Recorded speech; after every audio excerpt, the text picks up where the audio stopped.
तो भाई साहब ऑफिशियली समर स्लैम की नाइट वन जो है वो ख़त्म हो चुकी है। सबसे पहले तो हम समर स्लैम के विजुअल्स के बारे में बात करेंगे। तो जो स्टेज था ना, डब्ल्यू डब्ल्यू ने बहुत बढ़िया बनाया था।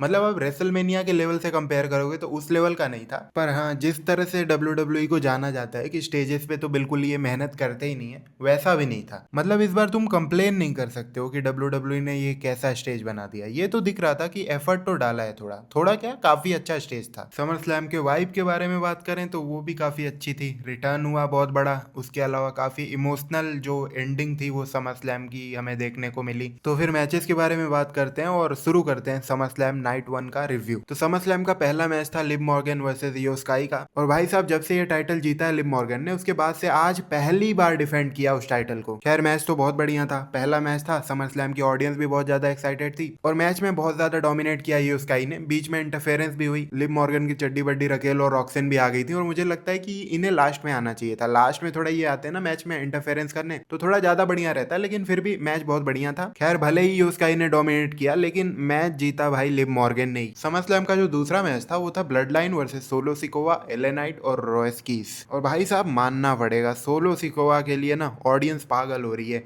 सोलो सिकोवा जो मतलब रिंग में हरकतें भी करता है ना, बहुत ज्यादा वो ऑथेंटिक भी लगती है, फनी भी लगती है, मतलब ऑडियंस भी उससे कनेक्ट कर पाती है एक तरह से। मतलब आप देख सकते हो उस इंसान को कि ये बेबी फेस वाला काम ना बहुत अच्छे से कर सकता है। मैच के शुरुआत में ही ऐसा भी हुआ था कि जे उसो को उसने मारा था, उसके बाद वो जैसे रन बैक करने के लिए बोलता है ना म्यूजिक को, वैसे ही सोलो सिकोवा ने भी म्यूजिक को रन बैक करने के लिए ऑर्डर दिया। म्यूजिक चला और भाई ऑडियंस जिस तरह से सोलो सिकोवा के साथ रिएक्ट कर रही थी ना, बिल्कुल बढ़िया वाला जो बेबी फेस होता है ना, वही वाला रिएक्शन था। और मैच की एंडिंग भी सही थी, जिस टीम को जीतना चाहिए था वही टीम जीती, सोलो सिकोवा वाली टीम जीत भी गई। और मैच के बाद कुछ ऐसा हुआ कि सोलो सिकोवा एले नाइट को हक करने के लिए बोल रहा था। एक दो बार एले नाइट ने मना किया, फिर उसके बाद एले नाइट ने भी बोला चल भाई ठीक है हक कर ही लेते हैं। इसके बाद निक ऑल्डिस वाला मैच आ गया। भाई मैं इसके लिए बहुत ज्यादा एक्साइटेड था, मुझे देखना था कि मतलब निक ऑल्डिस रिंग में किस तरह से वर्क करते हैं, क्योंकि इतना बड़ा ब्रेक था उनका और डब्ल्यू डब्ल्यू में आई थिंक उनका पहला मैच था ये। खैर कैरेक्टर के बारे में उनके बात करें तो अभी तक तो सूट वगैरह में ही आके भिड़ रहे थे, लेकिन यहाँ पे थोड़ा मतलब उनकी थीम वगैरह जो थी ना, वो एक तरह से, क्योंकि ये इंग्लैंड से है तो एक इंग्लिश मैन की तरह सेट करने की कोशिश की गई।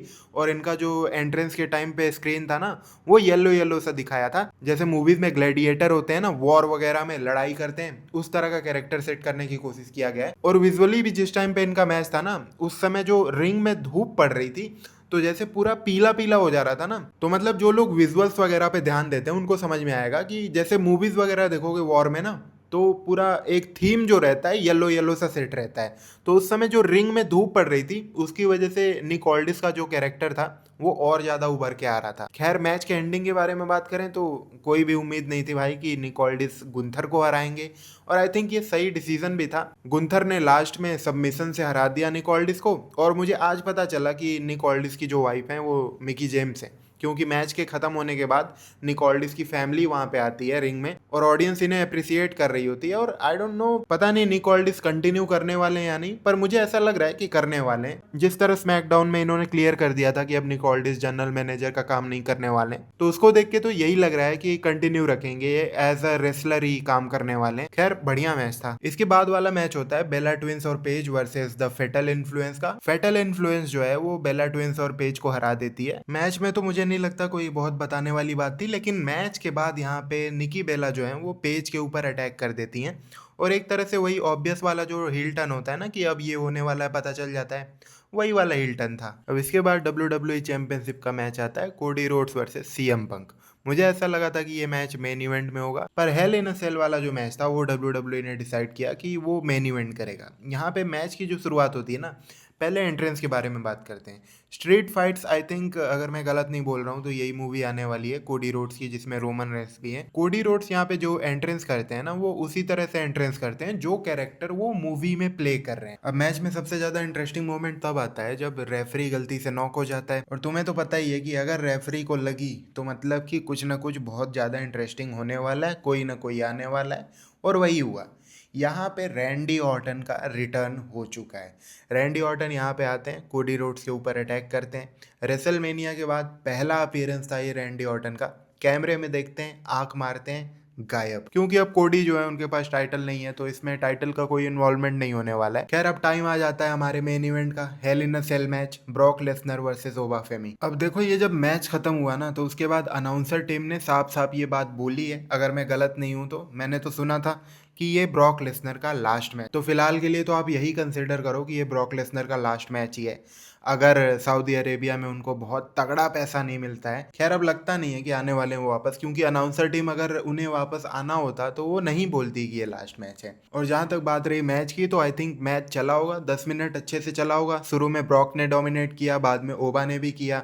लास्ट में कुछ ऐसा हुआ कि 3 F5 लगा दिए ब्रॉक लेसनर ने ओबाफेमी को। उसके बाद ब्रॉक लेसनर ने रिंग का जो कैनवास होता है और उसके अंदर जो गद्दा गुद्दा सा लगा रहता है, फोम जो लगा रहता है, उन सभी चीजों को हटा दिया, बिल्कुल रिंग को एकदम क्लियर कर दिया। और वहां पे ऐसा लग रहा था कि ब्रॉक लेसनर ओबाफेमी को अब F5 लगाएंगे, पर यहाँ पे ब्रॉक लेसनर वैसे करने लगे जैसे अंडरटेकर नहीं करते थे अपना फिनिशर लगाने से पहले। और ऐसा करने के बाद ब्रॉक लेसनर ने ओबाफेमी को पाइल ड्राइवर लगा दिया। लेकिन भाई ओबाफेमी उसके बाद भी बिल्कुल ऐसे एनर्जेटिक उठा जैसे कि उसे कुछ हुआ ही नहीं है। और एंड में जैसा हम सभी ने सोचा था, ओबाफेमी ने ब्रॉक लेसनर को हरा दिया है। मैच के बाद भी जिस तरह से पासिंग द टॉर्च वाला मोमेंट हुआ, वो देख के भी यही लग रहा था कि ब्रॉक लेसनर का ये आखिरी मैच ही था। पहले तो ब्रॉक लेसनर वहां से चले गए, उसके बाद वो वापस आए रिंग में, और ओबाफेमी के बारे में उन्होंने बोला कि देखो, ये जो है ना, ये फ्यूचर है WWE का, और मैं जो हूँ वो पास्ट था। तो कुछ इस तरह से इमोशनल एंडिंग हुई आज के समर स्लैम की। यहाँ तक अगर देख रहे हो तो कमेंट में बताना, वीडियो पसंद आई हो तो लाइक कर देना।